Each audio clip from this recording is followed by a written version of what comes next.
Tujuan metode penelitian. Metode penelitian berfungsi sebagai kerangka kerja ilmiah yang mengarahkan pelaksanaan penelitian secara sistematis, objektif, dan terstruktur, mulai dari perencanaan hingga analisis data. Menurut Creswell, 2018, metode penelitian bertujuan membantu peneliti menjawab rumusan masalah melalui prosedur yang logis dan terencana, sehingga data yang diperoleh relevan dan sahih. Berikutnya, Sugiono pada tahun 2019 menyatakan bahwa tujuan metode penelitian adalah memperoleh data yang valid dan reliabel untuk memahami fenomena, memecahkan masalah, serta mengembangkan pengetahuan dan juga teori. Selanjutnya, berdasarkan PPKI UM tahun 2017, penulisan metode penelitian bertujuan untuk memberikan penjelasan yang jelas dan juga secara rinci mengenai proses penelitian agar dapat dipahami, direplikasi, atau dikembangkan oleh peneliti lain. Baik, secara keseluruhan, metode penelitian ini bertujuan untuk yang pertama, memberikan arah pelaksanaan penelitian, yang kedua, menjamin keabsahan dan objektivitas data, yang ketiga, membantu pencapaian tujuan penelitian, serta yang terakhir adalah meningkatkan mutu dan kredibilitas karya ilmiah. Kemudian ada macam-macam metode. Dalam penelitian karya tulis ilmiah, metode penelitian dipilih berdasarkan pendekatan dan jenis data yang digunakan. Menurut PPKI UM 2017, metode penelitian yang sering digunakan adalah metode kualitatif, kuantitatif, dan metode campuran atau mixed methods. Pemilihan metode penelitian harus disesuaikan dengan permasalahan dan tujuan penelitian agar hasil yang diperoleh sesuai dengan yang diharapkan. Metode kualitatif ini bertujuan untuk memahami fenomena secara mendalam dengan menggunakan data berupa kata-kata, tindakan, atau dokumen.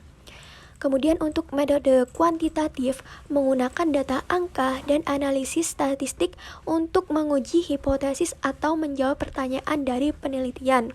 Sementara itu, untuk metode campuran menggabungkan metode kualitatif dan kuantitatif untuk memperoleh hasil yang lebih menyeluruh.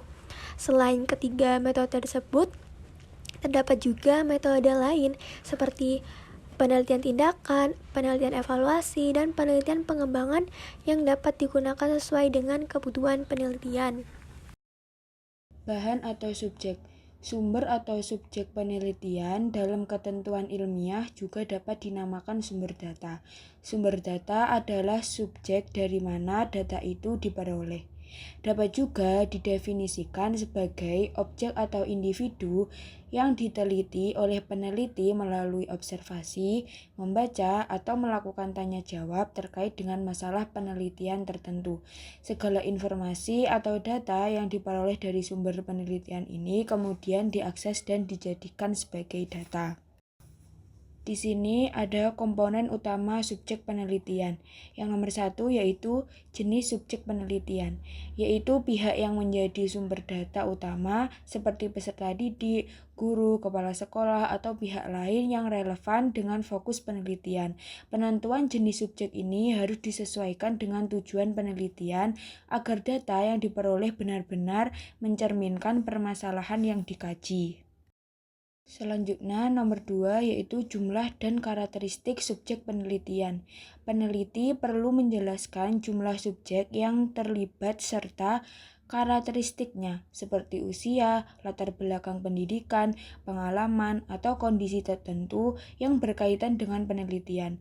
Penjelasan ini penting untuk memberikan gambaran konteks penelitian serta membantu pembaca memahami ruang lingkup dan keterbatasan hasil penelitian. Selanjutnya yaitu nomor 3, teknik pemilihan subjek penelitian. Subjek penelitian dapat dipilih melalui berbagai teknik seperti purposive sampling, random sampling, atau teknik lain yang sesuai dengan pendekatan penelitian. Pemilihan teknik ini bertujuan agar subjek yang terlibat benar-benar relevan dan mampu memberikan data yang valid serta dapat dipertanggungjawabkan secara ilmiah. Selanjutnya yaitu nomor 4, peran subjek dalam penelitian. Subjek penelitian dapat berperan sebagai pemberi informasi, objek pengamatan, atau partisipasi aktif dalam proses penelitian. Penjelasan mengenai peran subjek membantu peneliti dalam menentukan metode pengumpulan data yang tepat, seperti observasi, wawancara, atau angket. Selanjutnya yaitu nomor 5, aspek etika penelitian. Peneliti wajib memastikan bahwa subjek penelitian memperoleh penjelasan yang jelas mengenai tujuan penelitian, memberikan persetujuan secara sadar, serta mendapatkan jaminan kerahasiaan data. Penerapan etika penelitian yang baik menunjukkan tanggung jawab ilmiah peneliti dan mendukung terciptanya hasil penelitian yang berkualitas dan terpercaya. Selanjutnya adalah instrumen atau teknik pengumpulan data. A. Instrumen pengumpulan data. Instrumen berfungsi sebagai alat bantu dalam mengumpulkan data yang diperlukan. Menyusun instrumen pada dasarnya adalah menyusun alat evaluasi, karena mengevaluasi adalah memperoleh data tentang sesuatu yang diteliti dan hasil yang diperoleh dapat diukur dengan menggunakan standar yang telah ditentukan sebelumnya oleh peneliti. Dalam hal ini, terdapat dua macam alat evaluasi yang dapat dikembangkan menjadi instrumen penelitian, yaitu tes dan non-tes. Baik, yang pertama adalah bentuk instrumen tes. Instrumen tes berupa serangkaian soal yang mengukur pengetahuan sikap dan keterampilan subjek penelitian. Tes terdiri atas beberapa jenis, seperti tes kepribadian, bakat, intelijensi, sikap, minat, dan prestasi, yang banyak digunakan untuk menilai hasil belajar siswa. Untuk tes prestasi umumnya digunakan dalam dunia pendidikan, termasuk di sekolah dasar, untuk menilai hasil belajar siswa pada aspek pengetahuan, sikap, dan keterampilan setelah mempelajari materi tertentu. Selanjutnya, bentuk instrumen angket dan kuesioner. Angket atau kuesioner merupakan instrumen berupa pertanyaan tertulis untuk memperoleh informasi dari responden.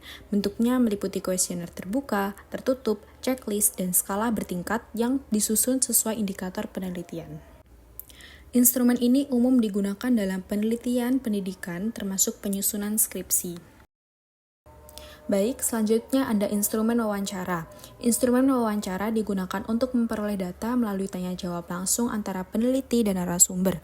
Wawancara dapat dilakukan secara bebas terpimpin atau bebas terpimpin untuk menggali informasi secara mendalam. Instrumen ini cocok digunakan untuk menggali informasi mendalam dan terkini, misalnya tentang kinerja guru melalui kepala sekolah, rekan guru, dan siswa. Selanjutnya ada instrumen observasi. Instrumen observasi digunakan untuk mengumpulkan data melalui pengamatan langsung terhadap objek penelitian.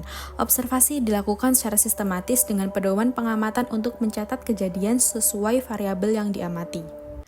Jadi, observasi sendiri adalah pengamatan langsung terhadap objek penelitian dengan melibatkan seluruh indera.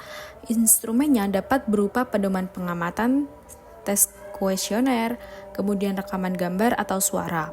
Observasi sistematis dilakukan menggunakan pedoman dengan sistem tanda atau sign system atau sistem kategori atau kategori sistem untuk mencatat kejadian sesuai variabel yang diamati. Instrumen yang terakhir adalah instrumen dokumentasi. Instrumen dokumentasi digunakan untuk mengumpulkan data dari dokumen tertulis atau benda seperti buku, arsip, dan laporan. Instrumen ini membantu peneliti memperoleh data pendukung dalam penelitian. Instrumen ini digunakan dalam penelitian analisis isi, pencarian bukti sejarah, landasan hukum, dan peraturan dengan sumber data seperti buku, arsip, notulen, catatan, dan artefak. Selanjutnya adalah teknik pengumpulan data. Teknik pengumpulan data penelitian merupakan cara yang digunakan untuk memperoleh informasi yang dibutuhkan dalam penelitian. Pemilihan teknik harus disesuaikan dengan tujuan penelitian, jenis data, sumber daya, dan pertimbangan etis karena berpengaruh terhadap validitas dan reliabilitas hasil penelitian. Kombinasi beberapa teknik sering terjadi atau sering digunakan untuk memperoleh pemahaman yang lebih komprehensif. Teknik pengumpulan data dalam penelitian meliputi yang pertama observasi, yaitu pengamatan langsung terhadap objek penelitian. Observasi dapat bersifat partisipan atau non-partisipan, terstruktur atau tidak struktur, serta berfokus sesuai tujuan penelitian. Yang kedua ada wawancara, yaitu interaksi langsung untuk memperoleh informasi faktual mendalam. Wawancara dapat dilakukan secara terstruktur, semi terstruktur, tidak terstruktur, termasuk wawancara mendalam dan fokus kelompok. Yang ketiga ada kuesioner, yaitu pengumpulan data melalui pertanyaan tertulis.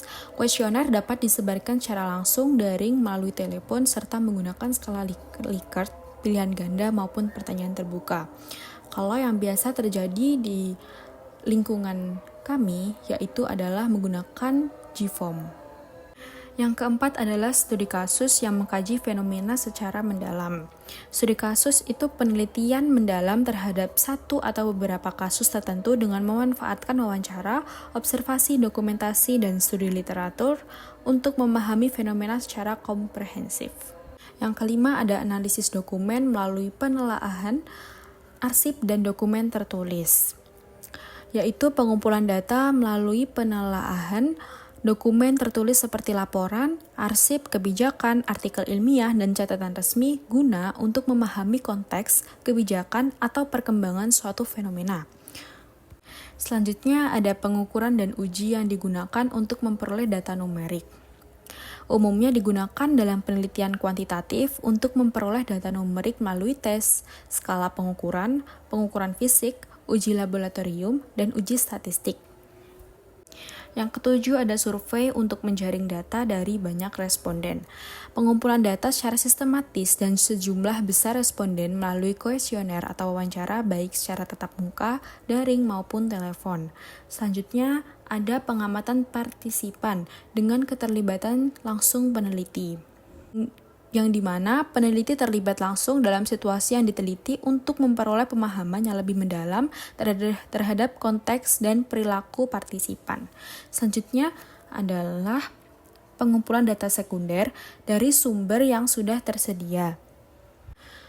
Penggunaan data yang telah tersedia dari instansi pemerintah, kemudian lembaga penelitian, publikasi ilmiah, basis data daring maupun arsip resmi.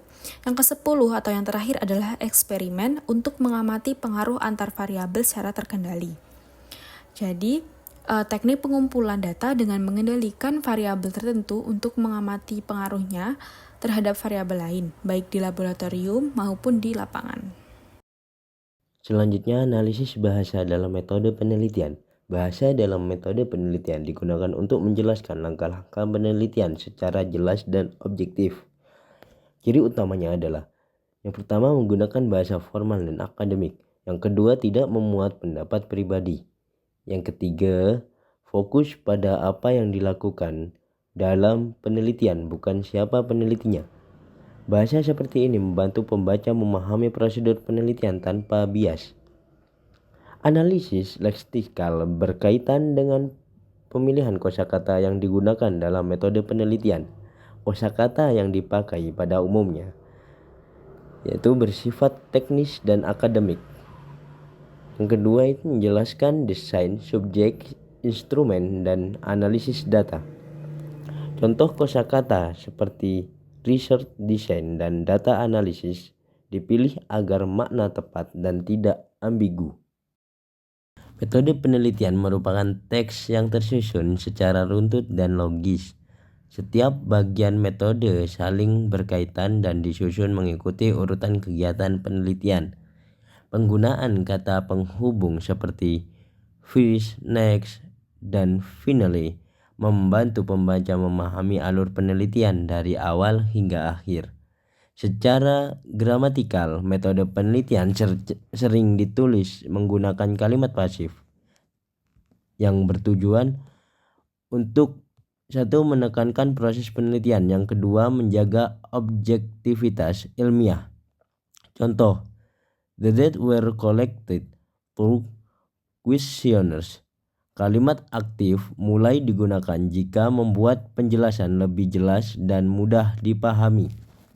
Analisis bahasa membantu menilai apakah metode penelitian yang pertama yang dinilai ditulis dengan jelas dan sistematis. Yang kedua, mudah dipahami oleh pembaca. Yang ketiga, mencerminkan kualitas penelitian. Metode yang bahasanya jelas memungkinkan penelitian dinilai dan direplikasi oleh peneliti lain. Tidak hanya bersifat deskriptif, tetapi juga evaluatif. Melalui analisis bahasa, peneliti atau pembaca dapat menilai apakah metode penelitian telah ditulis secara jelas, sistematis, dan sesuai dengan kaidah akademik.